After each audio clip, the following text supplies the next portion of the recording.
Hello, everyone, and welcome to the India Climate Dialogues webinar series. Today's webinar is hosted by the NFSSM Alliance and the City Climate Alliance, situated at the National Institute of Urban Affairs under U20. The India Climate Dialogues is an ongoing series of dialogues with our Alliance network partners, where together we attempt to create meaningful and actionable conversations. The topic that we are discussing today is circularity within youth water management. So with that, I'd like to hand over to Asim Mansoori, Senior Program Lead at the Center for Water and Sanitation, Septage University, to take the discussion forward. Thanks, Elizabeth, for setting context to the discussion, and thanks for the introduction. So I welcome all the panelists to this very interesting and very, at the appropriate moment, this topic is being discussed, where the whole country is now talking about used water management under SBM 2.0. So maybe just to set a bit of context, and I was trying to read some of the literature available, that the inventory report of CPCB that was published in 2021, it said that only 600 cities have around 1,000 plus STPs which are operational, and operational also with a bit of challenge, I would say. That's what the report said. And as we all know, under Swachh Bharat Mission 2.0, used water management has been given an emphasis and funding coming from central government, state government as well. And how do you actually do this from a circularity perspective is a very important aspect to discuss, because not everything can be funded by the government. And hopefully today in this session, we will be talking about various business models that various panelists and their teams have adopted to make UWM work in their cities. I was also, used water management and circularity has been emphasized under the SBM protocol for Water Plus, where I was surprised that only 20% reuse is required, but still only, and as on date, the dashboard says that only 14 cities are Water Plus. And how do actually the case studies and the approaches that we'll be discussing today can actually help these cities, the other, whatever, we have around 4,000 odd cities in India under Swachh Bharat Mission. How do you actually make them Water Plus, where reuse and circularity is one of the important aspects, would be good to discuss. So with this context, I would like to welcome all the esteemed panelists who are there. We have Dr. Ramesh Kumar, who is a Vice President from Welspun Limited. They are based out of Anjar. And then we have Ms. Upasana Yadav. She is a Program Lead at Center for Water and Sanitation, CRDF, Septage University. She is based out of Ahmedabad. We have Krishna ji, who is an advisor and program management expert at the WASH Institute. We have Dr. Shweta Banerjee. She is a superintending engineer and the head of PHE at Nagpur Municipal Corporation. We have Girija ji with us, who is a technical expert with CDD. Ms. Shweta Banerjee. Ma'am, if you can actually talk about the Mahagenco model. I think it is one of the most documented and one of the most renowned models of how collaborations have happened for a power plant. So it would be good to hear about how this engagement actually happened and what type of arrangements do you have with Mahagenco on the reuse part of it. So over to you, ma'am. Yeah, thank you. There was a dearth of STPs in Nagpur at one time. We were generating about 500 mld of waste, and only 100 mld was being treated. And there were many high court cases, NGT cases, and all these. This was way back in 2014-16, all these scenarios. This was the scenario. Then NMC, like many other corporations, just as you said, we didn't have the money to construct a STP that time, and NMC by its own didn't have money. So NMC did a very, you can do a SWOT analysis on this. What things you have. So NMC found it had land and it had the sewage.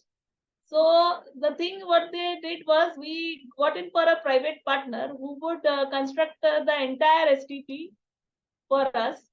We wouldn't have to pay him anything upfront. And the cost which he would have incurred, we would pay it in installments for about 30 years. The cost was about 273 crores, which he had to incur for a 200 mld STP, SBR technology. And then the thing was, and yearly we have pay about 60 crores. That was the agreement. 55 to 60 crores was the agreement between NMC and the private operator that you have to pay this much. It was agreed.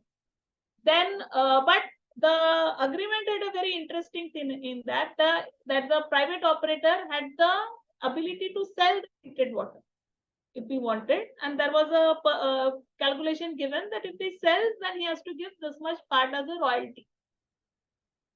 So eventually what happened was, the first 2 years we did pay him about 60 crores. Then there was an agreement with Mahagenco saying that they require about 190 to 200 mld of treated water for their cooling towers at Koradi and Khaparkheda. So what happened was then again this private partner invested by its own from secondary, it went to a tertiary plant, and there was about 21 kilometers of new pipeline to be laid from the STP till the premises of the power station. So this was done completely by the our private partner, and again he incurred about 200 crores of rupees. So then there was an agreement that because this treated water would be purchased by Mahagenco, Ms. Koradi and Khaparkheda thermal power stations. And from there, we would receive a royalty. Today, we are receiving a royalty to the tune of about 45 crores. So the thing is, now what has happened is 60 crores, 55 to 60 crores, we have to give to the private partner, against which we are receiving about 45 crores from there. So there is a gap of 15. We have another 130 mld STP. That water also we are selling. That is the agreement with them, tripartite. And from that we are getting 15 crores. So NMC does not have to pay anything from its pocket. So it's a win-win situation for us. And now the question which many people ask, that why had Mahagenco to pick up this? Why did they agree for this? The thing was, what I came to know is they had already started making the power plant, and they weren't getting any permission for picking up fresh water. So they were left with this alternative of getting treated water. But now the thing is, taking example or learning from this, there is a guidelines also that all power plants have to take water, treated water. So this is something which everybody is trying, and maybe many cities are coming and visiting Nagpur also, that to know what the system is, how it carries out, and the things. So this is a brief of how Nagpur system works. Great, ma'am. I think this is very interesting to know, and it's very heartening to see that private sector came in, and right now you are working at a break even, and you don't have to even pay a single amount to the private operator for our operations. So now moving from a Nagpur case where this treated used water was actually used for a power plant.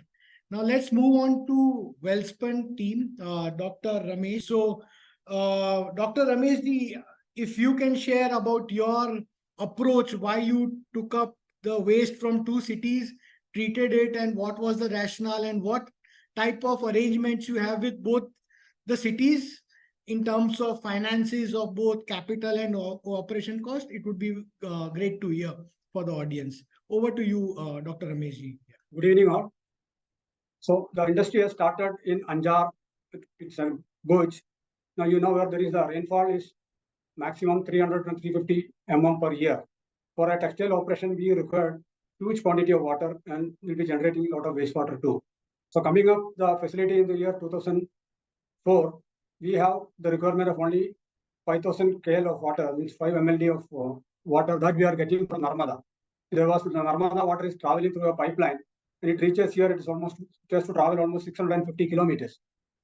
So year on year, we started increasing our productions. So the water requirement is also increased gradually. So present water consumption is 22 mld. Not only for the textile alone, we have power plants, we have steel divisions, we have pipe divisions. So there is an industrial complex where almost 26,000 people are employed from all over the parts of the country. So in the year 2012-13, there was a shortage of rainfall, and we were facing a lot of difficulty in getting the Narmada water. Government was having the priority to supply water first for the drinking, then for the farming community, and for the industry was the least for them actually. So we thought of as a sustainable model how we can overcome this situation, because we have invested more than 20,000 crore for the entire setup of all these units over here. So we thought of first collecting the seawater. The sea is almost 22 kilometers away from here, the Kandla, and the seawater bringing here and going for again RO, then sending the reject back into the sea. So that is one of the options. Then we did a population growth calculation in the area of two municipalities, mainly Anjar and the Gandhidham Adipur municipality, where the population was almost 5 lakhs at the time in the year 2015-16. So we calculated the volume of wastewater generation. We concluded that we'll be getting approximately 20 to 22 MLD by that time. So we have collected wastewater from different sources, whatever is coming, because where the STP is pale means when you are not doing a right. We are not knowing about the quality of the parameter that you are getting, the quantity, how much it is, and what are the pollutant load in that. If you are not calculating all this, the STP is going to be a failure. So we did a 1 month survey of the wastewater, done a detailed analysis for all these parameters, and we have come with an agreement with the municipality. Both the municipality, they have to supply their treated sewage to us, the entire sewage, because municipality have only 2 pumping stations that time. They don't have an STP at all. The entire sewage was going untreated into the sea, which is causing a lot of pollution issues for the marine environment. And government was not in a position to establish one also. By that time, then we approached them. They were very much welcoming us. We approached the ministry first. We got the environmental clearance from the ministry. They appreciated us. Okay, this is going to be a good project because we are going to be a good cause for the community. So we granted the permission from the ministry. We made the agreement with both the municipality. They have to supply the sewage for us for 35 years. The agreement valid for 35 years. The condition is that if anybody else is setting up, they are not supposed to give to them. So, and we are paying them 42 paise per cubic meters. We are paying them. Okay, both the municipalities are getting almost 50 to 55 lakhs presently as a royalty from us. So they don't have to manage their plant. We have created another 4 pumping stations. There are total 6 pumping stations. We laid pipeline almost 22 kilometers to collect the sewage from various areas. Now we are paying the entire electricity bill. We are collecting the sewage from all and pumping into our STP that is close to our plant. The wastewater has to travel almost 22 kilometers from different places. We have established meters in the pumping station as well as in the STP also, so that the payment will be made upon the how much quantity of wastewater is collected from there. So in the year 2014, we started the construction.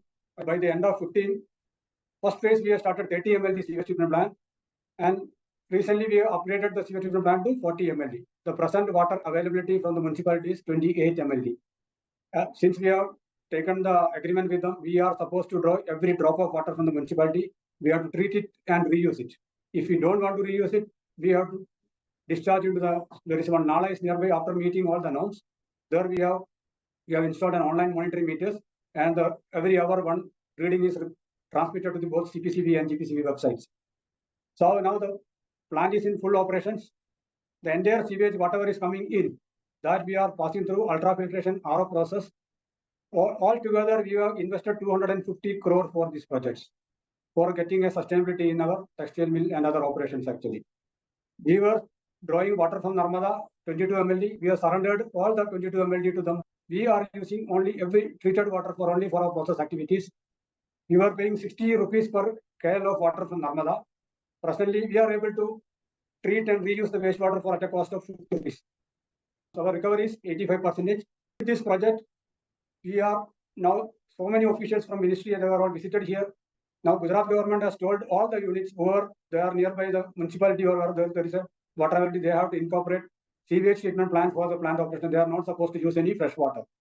Because of all these activities, last year we got the presidential award, the best industry in India for water conservation activities. That's all. Thank you so much. Thank you, Dr. Ramesh. I think it's so inspiring to hear your case as well as Nagpur case, that there is so much experience within India itself at a scale also, and not at a pilot level. And I think Dr. Ramesh ji actually highlighted a very important point, that circularity will not, I think NMCG and the Nagpur corporation was generating revenues for themselves as well. But for a Welspun case, I think we need to realize that it's in an arid region where water is like gold actually. And every liter of or a drop of water that they are saving actually is fresh water that they're saving, which is for the consumer. So again, a different angle to it, that how fresh water can actually be saved by reusing treated wastewater is a excellent example that we heard from Dr. Ramesh. I have a question for both Dr. Ramesh and Ms. Shweta, that within these STPs, because the water is actually being reused at your thermal power plants or for your industries, but what exactly happens to the sludge that is being generated? Because there will be sludge that is coming out. So if both of you can respond, maybe starting with from Nagpur and then coming to you, Dr. Ramesh. Yeah. The plant is very new. We have started functioning in 2020 and we are in 2023 now. So the quantity of sludge generated is very less. So as of now, we are not doing anything. But yes, we do have programs of, in fact, the private partner, he has plans to going for composting from the sludge and from making some gas out of it, as well as using it for some energy purpose. The plans are being made by him as per the type of sludge, what would be the generation of gas from it. But as of now, we aren't doing anything because the quantity is very, very less. Means it's like you can't do anything. See, we are generating almost 45 metric tons of STP sludge on daily basis. We have a solar drying unit, which is imported by Germany, that is having almost, it's a natural energy is taken and it will be almost 150 meter length and 18 meter width. The entire sludge is dried in the solar sludge drying bed. When the sludge coming out from the STP is almost 80% water and 20% dry. We dry it, and whatever the and net weight we are getting is almost 10 metric tons of dry sludge having 10% moisture. This we are using as a boiler fuel, which has a calorific value of 3,200. It's almost equivalent to the coal, somewhat near to the coal. And we are replacing per annum almost 3,600 metric ton of coal by replacing with sludge. Okay, that is another sustainable activity we have made. We are replacing the carbon. You know that when you use the coal, that generates a lot of carbon dioxide. So we are eliminating that too with the sludge. And some portion of the sludge we are giving to free of cost to the farmers. And we also developed almost 2,000 acres of farmland where we have a lot of greenery all around. So if any one of you are interested, you can visit here and see what we are doing it also. It would be excellent for the cases and as an alliance and the climate alliance that maybe we should try to work out how much carbon emissions are we saving through this reuse, by saving fresh water, by creating, I think what Dr. Ramesh mentioned, carbon sinks, compost, and also it would be a good statistics to actually not only quantify the reuse potential, but also the carbon potential that we are reducing and how it can actually help attain the NDCs. So thanks for your inputs to both the Nagpur team and the Anjar team. Now, I think moving on from this very excellent case studies that we heard, now actually let's step back a little and actually try to understand, because these two have already attained quite a few years ago now, but for a city that is maybe just starting to discuss on how to actually implement or plan UWM, I would now like to request Krishna ji to actually tell us what elements a city should consider while planning for a circular approach in their used water management, and what are the key steps that they need to follow. And also, if you can, I think you mentioned about the business model in Panipat, and if you can elaborate on that exactly how that has been done and how end users are being identified for treated wastewater under NMCG program, that would be great. So over to you, Krishna ji, on this topic. Yeah. Thanks, Asim. Thanks for this. It was very heartening to hear both the Nagpur case and the Welspun case. It was, for me, in fact, Welspun was a more eye-opener because Nagpur is a very well-known case altogether. I'll start from the SRTW framework, the safe reuse for treated water, what we made for NMCG. So while doing this framework, we had done a very detailed assessment of the existing policies that had been executed by almost 13 states at that time had these policies. We wanted to ensure that there is a clear planning framework. How do you go about doing the reuse? And one of the most critical aspects while looking at the reuse was the business model part. See, business model is very, sorry to say that, but it's very abused word. And what we wanted to push in through the NMCG was, how do we even define the structure and framework for business model? What elements should be there so that we say that, okay, this is a complete business model, because cities need that sort of guidance. So while drawing up the whole SRTW framework, our key goals were, we have to make sure we are addressing the water insecurity issues, because we all know what kind of water insecurity the country is going through. At the same time, most important thing was, because this is sanitation, and the goal of sanitation is public health and environment, how that is taken into consideration. And then the third, the economic opportunity. Till date, when we look at the sanitation, it's always a service provision business model. The minute we bring reuse, the whole mentality of the business model needs to change from being a service oriented to a product oriented, because reuse means you're making products. So while we are a service oriented business model, most of our STPs they're providing service. But you tell the STP operator now that you have to change and you have to start selling a product. This is something most of them are not mentally geared to doing it. So that change, when you do it, your whole thinking of, you have to start understanding what is the market for your product. So there has to be a proper market assessment that needs to be undertaken, who your customer is going to be.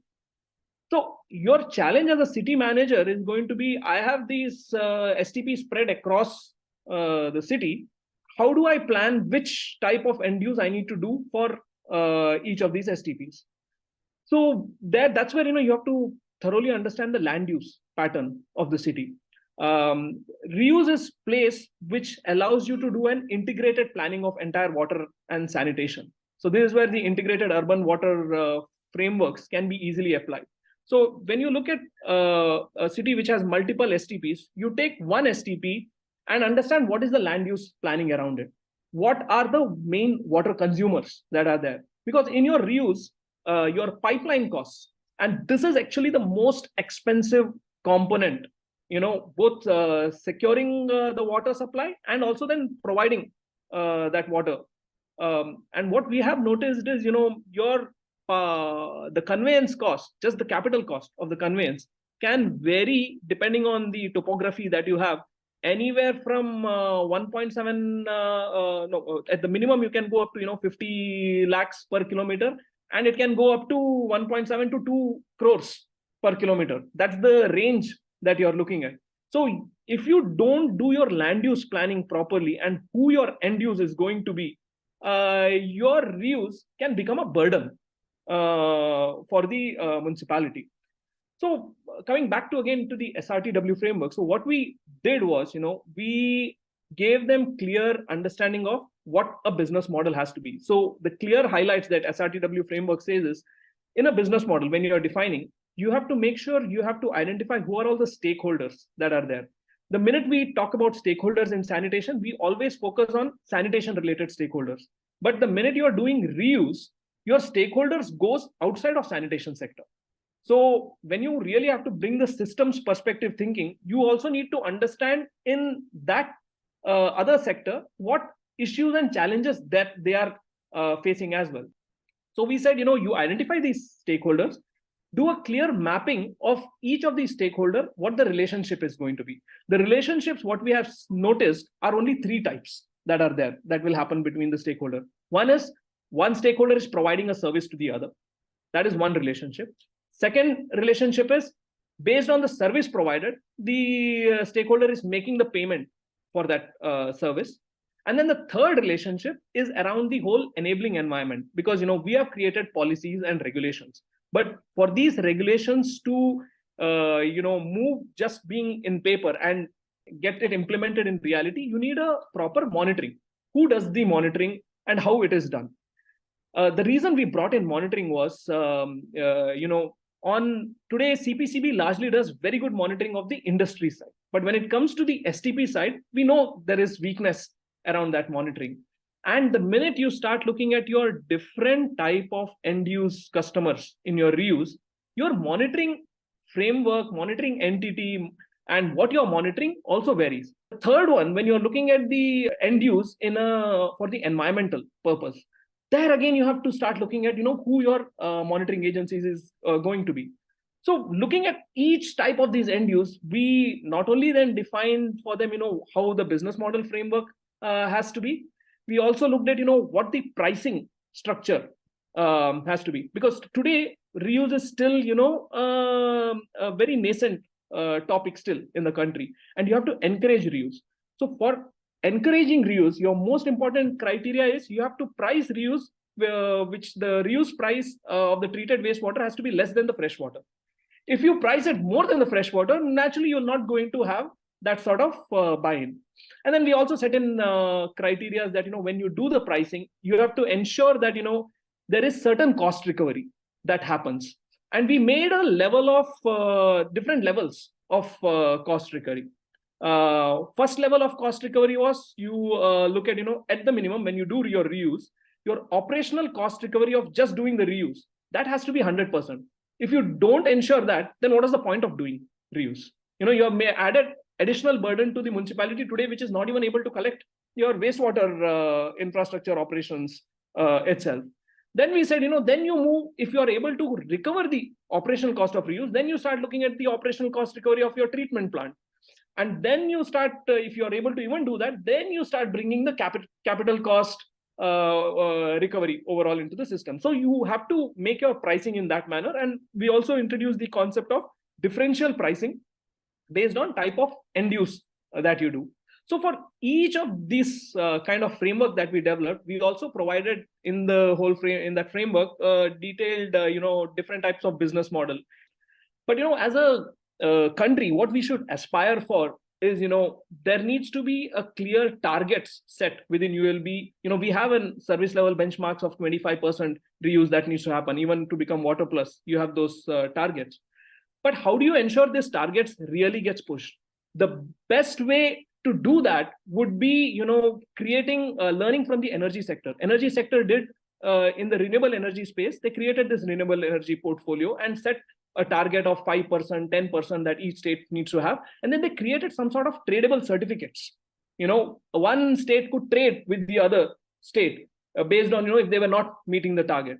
We have to look at something of that sort. And Maharashtra actually is trying to experiment this model. And in the agriculture space, the Maharashtra Water Regulatory Authority has started something on the tradable certificates. But this is only feasible if you set up mandatory targets on each sector, and at the same time make sure you create a platform where somebody and an agency who can issue those certificates and then make this trading happen. And then one last point that I wanted to highlight is some innovations that need to happen on sectoral partnerships.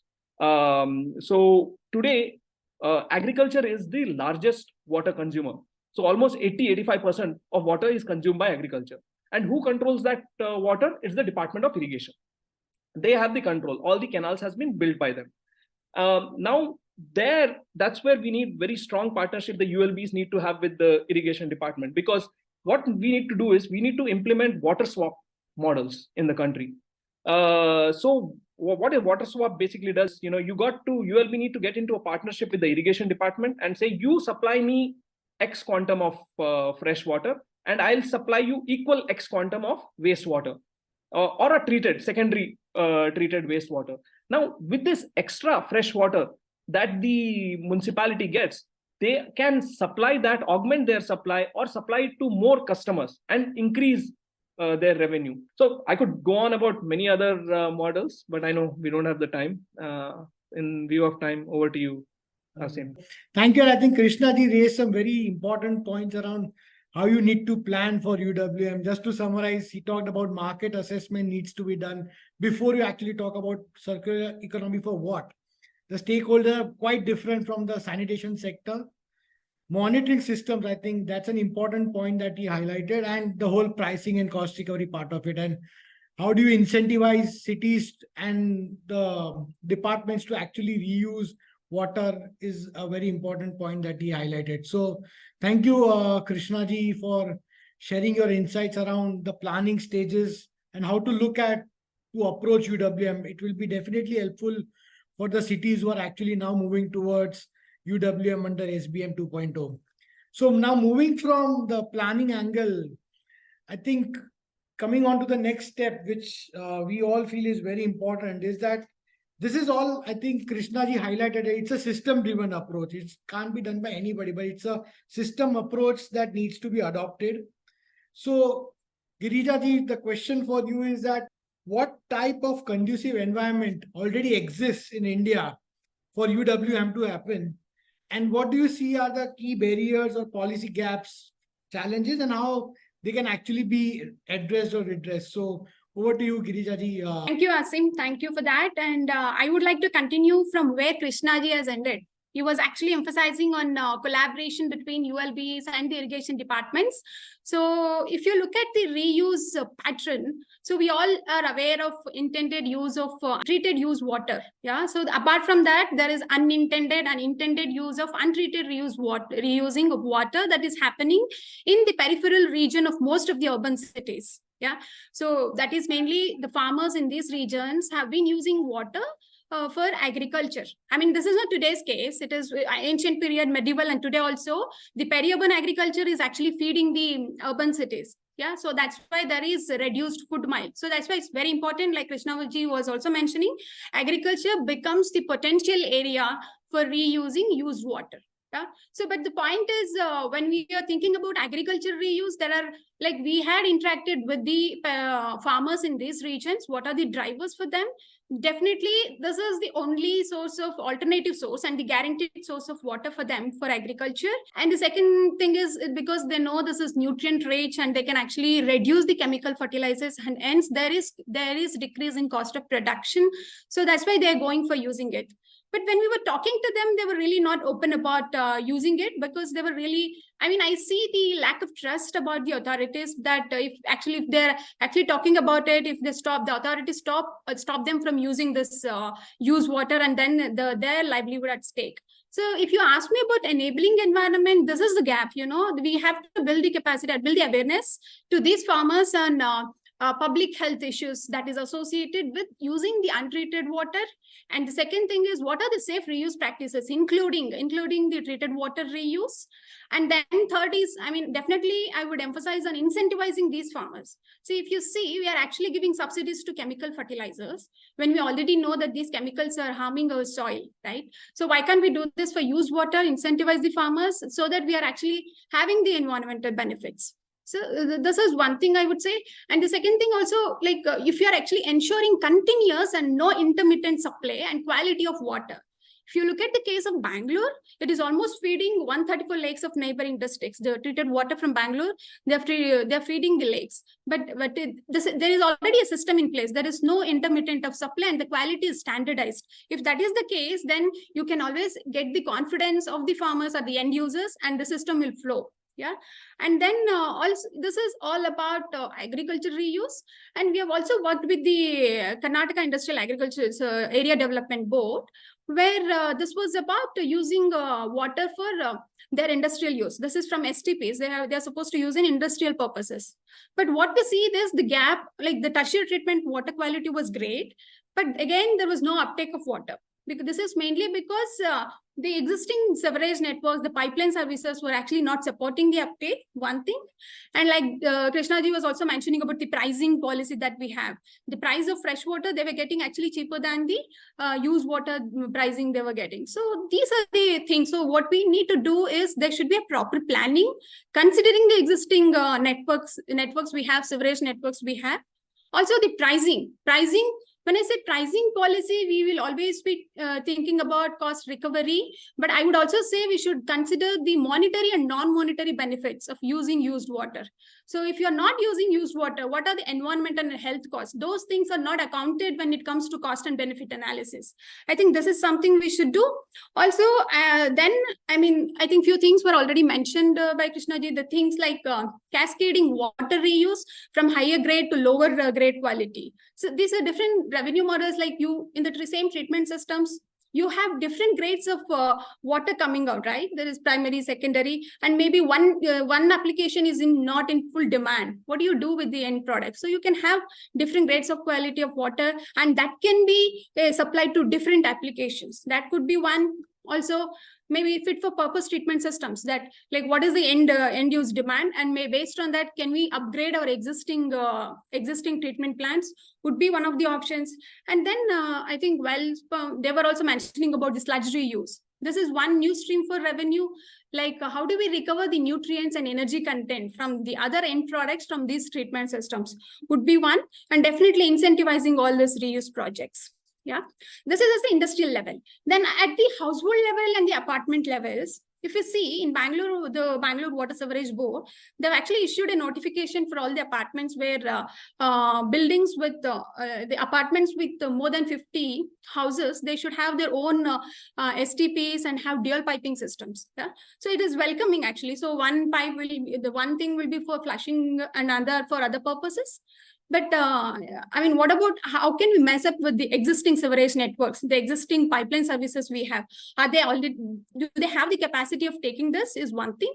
Also, okay, can we do it for new constructions? If you want to do it for new construction, whether our builders or the developers, are they have these capacities? Are they empowered to actually adapt to dual piping systems in the system? So there is a gap. So building the capacities of all these stakeholders.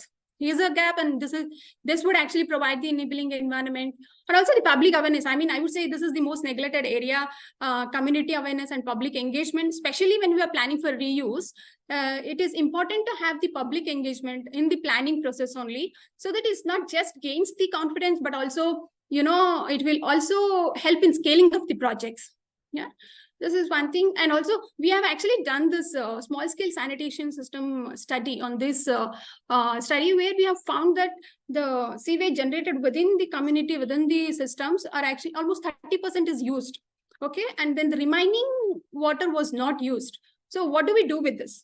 Yeah, so what are the offset innovative solutions we have to ensure that there is 100% reuse of all the water generated within the systems? And also I would like to emphasize on the importance of going for decentralized water management systems, because see, I mean, then at the decentralized case, we have the control on the quality and the quantity. So then definitely we can plan our reuse, and we all know about the cost effectiveness of working within the decentralized system. And that's how I can say the closed loop system works. And yeah, I mean, other things, what I would say already, I think Wellspome is doing, Nagpur is doing things like mandating industries to use, at least meet their some percentage of water requirement through treated used water within the premises. Also mandating the ULBs, I mean, enforcing those policies and mandating the ULBs to use the water they're generating, sewage they're generating within the premises. This would be one. What I would overall say is, if you want to provide that enabling environment, it is not just about technical thing or financial thing. It is an integrated approach which will consider all these aspects of social, economic, and financial things. Thank you so much. Yeah. Thank you, Girija ji, for raising very important points around creating awareness and capacity. We being an agrarian economy, we need to look at sensitizing and advocating the proper reuse of used water for the farmers, for sure. I think you mentioned about the pricing policy around the non-monetary benefits as well, in addition to the pricing, the monetary benefit, but important to highlight the environmental benefits from UWM. And you raised a very important point that it's not always a centralized system that should work. Decentralized used water management plan can also work, and how you need to, how policies and programs need to approach that and also advocate for that, because you can't go everywhere. There will be areas where you need to go decentralized. So I think very good points have been raised by you. Maybe I think we have been talking about this pricing, and also I have a question for Krishna ji somehow. What are the socio-economic returns around this pricing, based on this pricing? If you can elaborate on that, and some hidden business models around this aspects, would be good to hear from you. Yeah. Thanks again. So, you know, one of the things that we were seeing, and when we were writing the SRTW framework policy, because it was largely led by Honorable Prime Minister, he was pushing this. And a lot of ULBs were going for very pro for, you know, the reuse to go towards industries, because there is a direct economic return that they were seeing. Like in the case of Surat is making annually a bit more than 100 crores from selling of treated wastewater. And Chennai is having, again, their own story. They're also making quite a bit of money. So this is where, the fear set in us that, that many of the ULBs are going to try and target, selling the treated wastewater solely to industries, because you see direct money return. But when we see in reality, agriculture is one of the largest water consumers. And anywhere you go in India, anywhere, we are seeing, and Girija also mentioned this, that, we are seeing indirect, untreated wastewater being used by agriculture. There were also many cases. Gujarat has brilliant cases where farmers formed an association and made sure that the STP was not built. They all formed an association called Wastewater Users Association. And they made sure the STP was not built because the STP was going to divert the wastewater away from their farmland. So there are these kind of things has happened. And this is where, we have put in a specific line on the pricing saying that city needs to determine which end use provides you the highest social, economic, and environmental returns. So it needs to be a combination of that. And when we see in reality, the highest returns, economic returns directly, is always provided by industries. Nobody can compete on the economic returns that industries can provide because it's clear business value proposition that they have to offer. But when it comes to the social and the environmental side, social especially, agriculture provides the highest. And on the environmental side, when you specifically do lake recharge kind of things, you again have a much higher return. So just and your second point about the hidden business model. So this is a story again. I want to talk about the Bangalore one. So Bangalore first did this whole lake recharge. This was back in 2011 or 12. The Hoskote Lake, which is on the periphery of Bangalore, was completely dried up. So they wanted to recharge it. So they said, we'll directly send the wastewater. And back then, Bangalore was not treating this wastewater. And the mechanism was fine to an extent because, the whole flow of wastewater was in a natural unlined canal. So while the wastewater was flowing, it was automatically getting treated. Because it was unlined, the whole groundwater was starting to get recharged along the region, and farmers were already tapping the water. The water never reached the Hoskote Lake. So the Hoskote Lake, as a recharge, what intent they had, that never worked out. But what happened in turn was the private water tankers were getting now new points from where they could tap the water and supply water back to the Bangalore city. So this is where, some hidden business models are there. If the government could engage these private water tankers, they could have monetized it. So sometimes, you need to think these angles as well. And this is where, I always like to push when it comes to agriculture. WHO came with this sanitation safety plan, which is actually one of the best ways you can manage and mitigate, this health barrier risk in a very simple and easier way.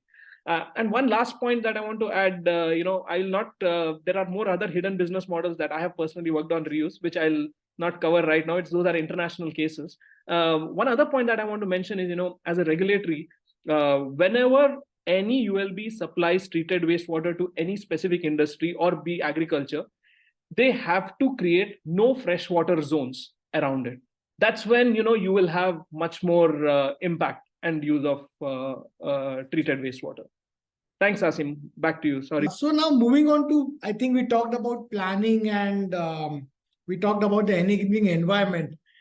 And as I think Welspun case is already, and the NMC case also says that there is funding that is available for the capex. But how do you finance OPEX? I think that's a recurring cost that you need to look at, and that will only sustain the UWM. You may get the upfront money, but how do you sustain that services across the years for its life cycle, I think would be interesting. And in this context, I would actually like to invite my colleague Upasana to talk about some innovative financing models around how to finance the O&M of the services, and what do you see are other opportunities. I think many opportunities have been discussed, but if there are some additional opportunities that you have in mind where reuse potential can be explored, would be good to hear from you. Over to you, Upasana. Thank you. Thank you, Wasim. And I think I would take the points from the case studies that was presented before the Nagpur and the Welspun. So we know that for the reuse project to be successful, the financial Viability is the first thing that all the stakeholders look at. So when we talk about the municipality or when we talk about the industries, they all look at the financial viabilities is the key aspect if we have to consider the reuse projects. And one of the most important for considering the financial viability is effective pricing mechanism. I think Krishnaji already talked about that. The treated wastewater should be cost competitive when we compare with the other types of the water that is available easily to the farmers or to the industries. So one needs to consider those effective pricing mechanism. I think one also needs to consider that when we design the financing for the project, one needs to consider that what are the cost components for which we are looking at for the financing and what are the various revenue streams. So if we look at the reuse projects, one knows that for the full cost recovery, the investment cost for the conveyance, treatment, and the distribution system would be required, the operation cost would be required.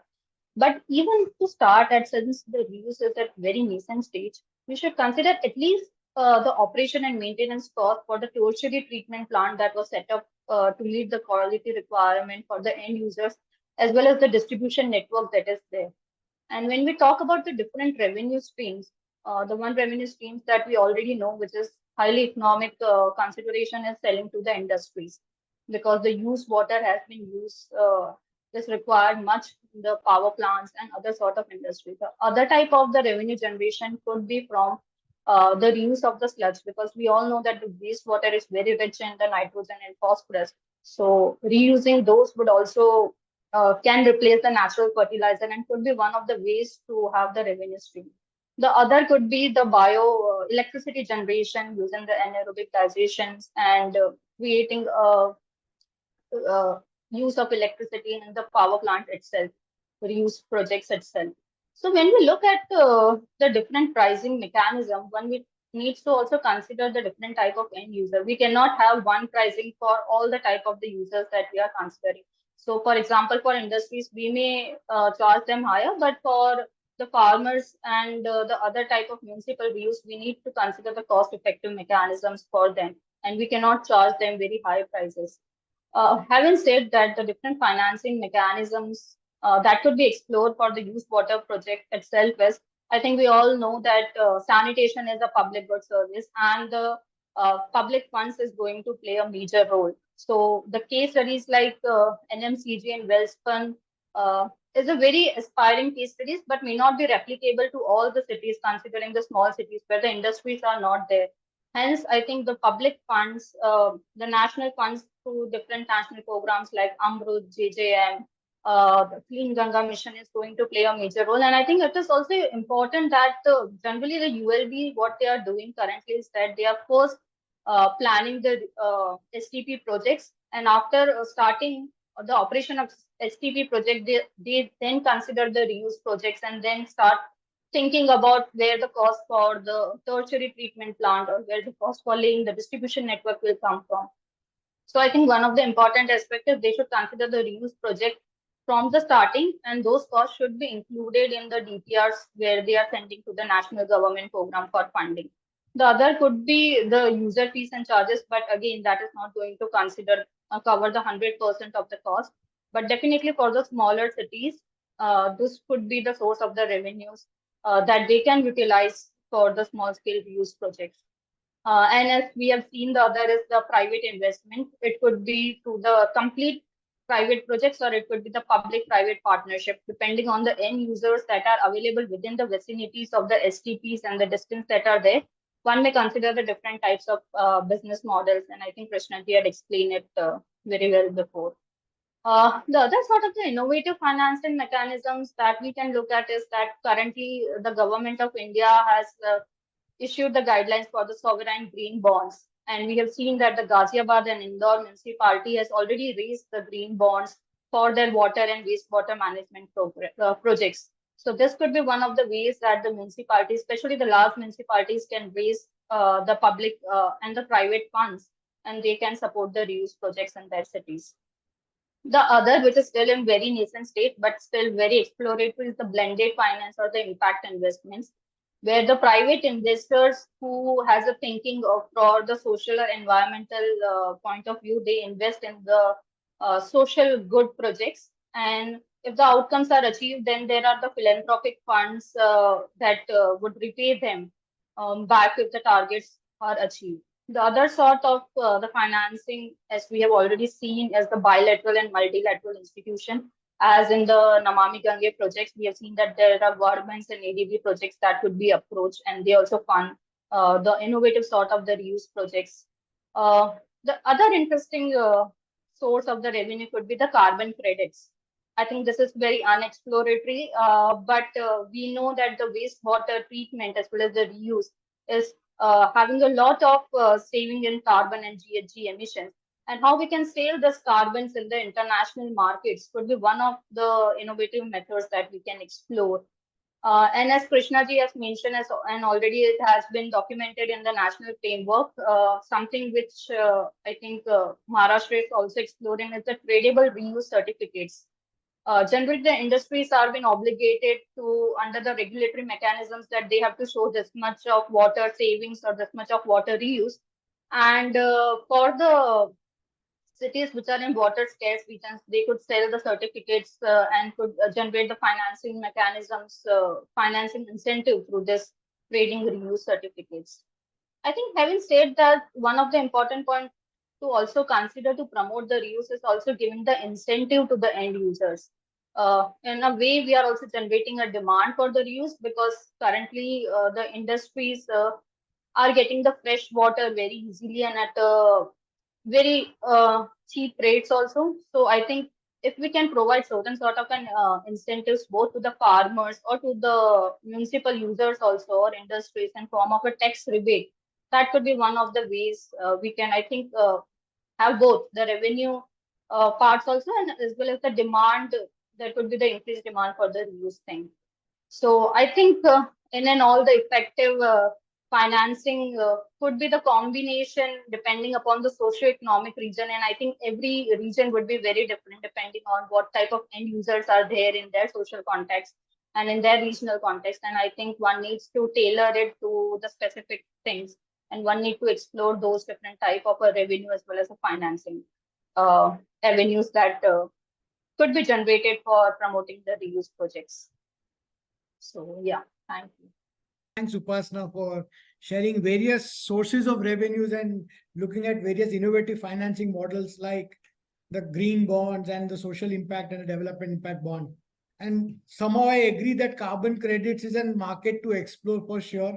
And I think we need to strengthen our understanding as a sector around how do you create a tradable carbon credit market and how do you actually earn revenues from it. The other thing I think in terms of innovation that I have heard more recently is a water credit also, because the amount of water that you save can also be converted to a water credit. So it's both carbon credits and water credits that we should try to explore in terms of financing the UWM operations and all. Thank you all, the panelists, for a very fruitful and excellent discussions. Hope some of these key points will be captured and shared widely with the people whom we plan to engage for the advocacy and all. Over to Elizabeth for concluding the session. Thank you, everyone. Yeah. With that, we have come to the end of today's discussion. Thank you to all the panelists for sparing their time to be here. We would like to thank the City Climate Alliance and the NFSSM Alliance for their efforts in curating this webinar. To all the viewers who have tuned in, please stay tuned for more such interesting discussions through the India Climate Dialogues. Thank you.